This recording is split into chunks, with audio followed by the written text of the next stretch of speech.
Hola, mi nombre es Estefanía Bélico, más conocida como Alelí de Cocrochet.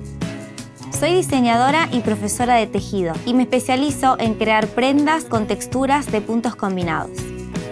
Mi trabajo tomó relevancia mundial tras ganar un concurso organizado por The Sewing Box Magazine y la marca de lanas We Are Knitters. Soy una enamorada de las artes manuales. Colores pasteles, flores, texturas y romanticismo son características que describen mi personalidad y mi producto. A través del tejido puedo crear lo que quiera y reflejar el estilo vintage y romántico que marca tanto mi vida personal como profesional.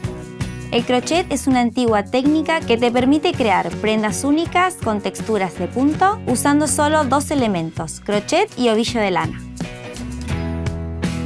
En este curso de doméstica aprenderás a diseñar y tejer una prenda en crochet.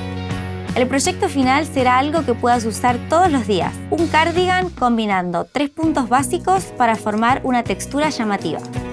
Comenzaremos viendo 2 puntos básicos y fundamentales, el punto cadena y el medio punto. Aprenderás a leer e interpretar gráficos sencillos y algunos tips para dar tus primeras puntadas.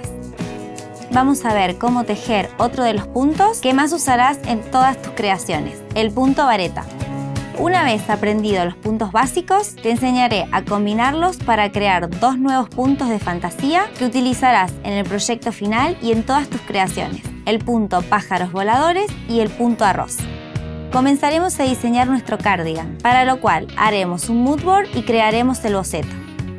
Veremos cómo tejer y qué punto va en cada parte.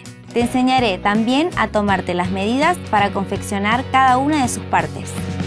Finalmente, haremos los detalles de terminación, las costuras y el armado del proyecto final. Al finalizar el curso habrás creado un cardigan original con tus propias manos. Para realizar este curso no necesitas conocimientos previos, aunque te será mucho más fácil si contás con una base de tejido. Necesitarás hilados, agujas, cintas de medir, tijera, marcadores de punto, lápiz y papel. Despertad tu creatividad e inspiración creando hermosas prendas tejidas solo con tus manos.